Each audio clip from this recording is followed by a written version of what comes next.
written various books on the pro-Israel lobby, including They Dare to Speak Out, has been on C-SPAN's Book TV, specifically in depth. Could Ms. Doebele, could you cite the situation when he was actually on your program? And if you can't, and I'm pretty sure that you can't, why hasn't he been? His They Dare to Speak Out book conveys the power and influence of the pro-Israel lobby on the Washington establishment. Thank you, caller. Well, he mentioned Stephen Green. Well, Stephen Green is a very good writer up in Vermont, I think he lives, and he'd done some strong pieces, which I mean, a lot of journalism's been done on this now, but I think he was a pioneer on it. You know, tracing, when looking at the political backgrounds and loyalties of a lot of people who did come into the Pentagon and to the government with Bush and Cheney. You know, and this, it's been written up a fair amount now, you know, the agenda for a new American century. It turned out that the people who'd participated in writing that had been done an earlier plan, which had been written for Netanyahu in Israel, which laid out kind of the roadmap for an attack on Iraq. And people have, you know, written a fair amount about this, and also about the background of people who ended up in the government in the Pentagon, like Faith in the Pentagon and so on, tracing, you know, I think convincingly so, very convincingly so. There's no paranoia involved in this, just a matter of looking at the names and who they'd worked for and the various, you know, Washington, as you know, is, you know, pockmarked with all these various, you know, quasi, you know, all these institutions, you know, like, you know, whether it's Brookings or, you know, all these you know, the political culture of Washington. A lot of policy is generated in these think tanks, which are, you know, essentially political lobbying organizations. And of course, the Israel-oriented outfits are thick on the ground. And so this work goes through these and says, well, look, you can just follow the trail, so to speak, of where these people were and what their political sympathies are and what it ended up. And of course, it ended up with the very powerful lobby with which Pearl's name has been associated. You know, Pearl is, I've got like a thread that runs through, you know, all the most disastrous aspects of American political history as far back as Scoop Jackson in the 70s. You know, as you know, he's a terrible fellow. But that's what I think the caller is talking about. Caller, in your question about Mr. Finley, yes, he has been on Book TV. Chicago, go ahead. Hi. This is the first time I've ever gotten to C-SPAN. Well, welcome. I had a remark, but my first comment is on the people who call up and imply anti-Semitism by calling you a Holocaust denier. That's the new buzzword, because anti-Semitism is sort of getting a bad name. And you know, you mean anti-Semitism is kind of played out as an insult, is what you're saying, right? Yes, exactly. Yeah. So now, by painting you with the same brush as that dingbat from Iran, Holocaust denier, that's a new buzzword. It's going well. Actually, I have to say on the record, and I'm only clarifying. Until this program, I don't think I was even associated with Holocaust deniers. So I don't want to give the impression to people watching that you're looking at someone who's constantly being... I don't think anyone actually has ever, and of course they could not, unless they were just making a fantasy out of whole cloth, ever say anything other. And I've written, you know, many articles which are absolutely obvious. I think that the Holocaust was an absolute, total and terrible reality in human history. I better make that quite clear. Thanks. Sorry, go on. Chicago. What these callers overlook is that anytime someone like Noam Chomsky saw him on a talk show a quarter century ago, offering some criticism of Israel's behavior, and of course a caller called up and said, "Aren't you one of those self-hating Jews?" You'd never call that to a Jew in Israel. In Israel, I read Gideon Levy, I read Haaretz, I read Arutz Shiva, I read Yuri Avnery. In fact, I've met and spoken with them. They don't call them self-hating Jews. That's ridiculous. They call them lefties, pinkos, Palestinian lovers, but they never call him a self-hating Jew. However, I would like to give you a quick take.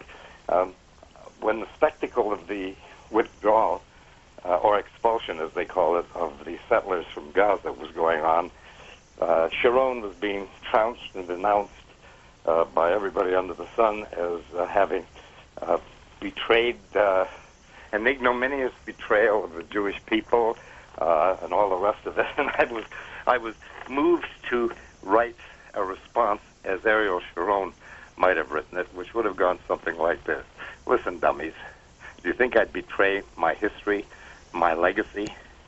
I just took a page from the American history book, which they can't criticize.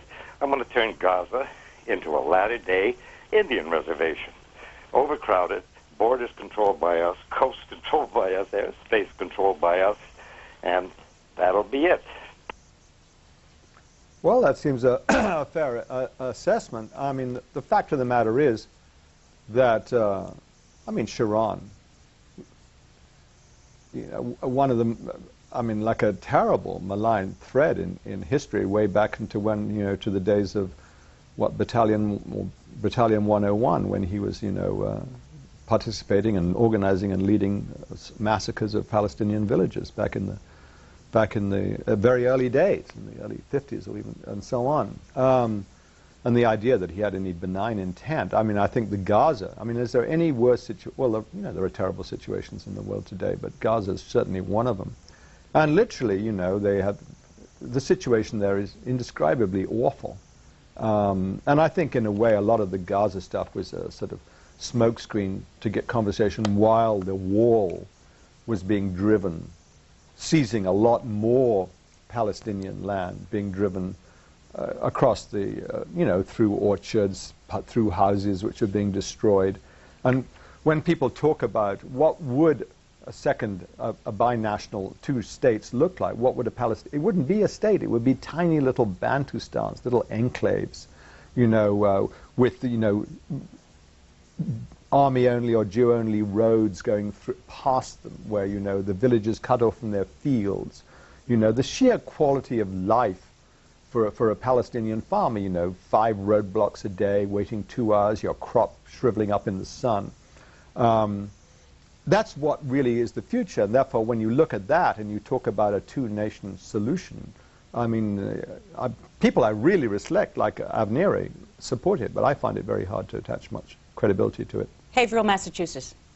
Yes, thanks, Connie. Alexander, nothing that epitomizes the cozy relationships between the Washington press corps and the politicians in Washington and the annual correspondence dinner that they give.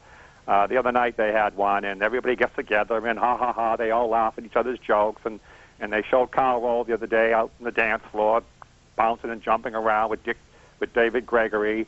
And I recall, I think it was 2 years ago, at one of these dinners, that Mr. Bush said, "Oh, where's the weapons of mass destruction? Oh, they're not over here. Oh, they're not here either. Or maybe they're under here." And everybody was, ha, you know, big joke. Well, our guys are getting killed, and the Iraqis naturally are suffering every day getting killed. So, I mean, these are two groups that, you know, the kids go to school together, they go out, socialize together, they go to the same restaurants, and it really hasn't been until the war started going real bad that the Washington press corps has finally challenged him on many issues. So, more or less they had to. But could you also comment on Dennis Kucinich's campaign? I'd appreciate it. Thank you. Well, the first bit of the question seemed to be what the cozy relations between the press corps here and the government. Well, I mean, that's been true down the decades. I mean, you know, you can, if you go back to, the Kennedy era, you know, you had people like, Joe Alsop, basically, first of all, on the one hand, incredibly close to the CIA, to put it politely. Secondly, very, very in camp with Kennedy. You've always had, because leading journalists or opinion formers have a very, very often a strategic role or important tactical role to play in the calculations of the powerful, they're going to be taken up, and it's very seductive when someone like Hugh Sidey of Time magazine, who I think was responsible for the fiction about about JFK reading at 1,000 words a minute. He just says, that he and JFK kind of made it up, which, I remember being, thought, how could he possibly do it? His eyes must be like a blur. That people have always been close. There have been holdouts against the lure of the phone call from the White House or, the quiet off-the-record conversation. A famous one, of course, was Izzy Stone, I.F. Stone, who genuinely was an outsider. Or I think, Drew Pearson, where Jack Anderson started, was certainly taken very seriously, but in many ways was an outsider. And although, Of course, he was part of the Georgetown set in many ways, but, you know, had a real tough, hard role to play. So it's nothing new. On the other hand, I think there is definitely now, there is a kind of collective elite. It was an amusing piece the other day, I've forgotten where I read it, about the number of journalists, you know, people at the front rank, so to speak, who had their spouses or their partners were like major players in the political, like working for McCain. I think a couple of them were working for McCain, and the journalist was, of course, a press person, and therefore, I think in the case of, I think it was Tom Rosenstiel, was it, of the Los Angeles Times, you know, they took him off writing opinion, being a reporter, because they said he might be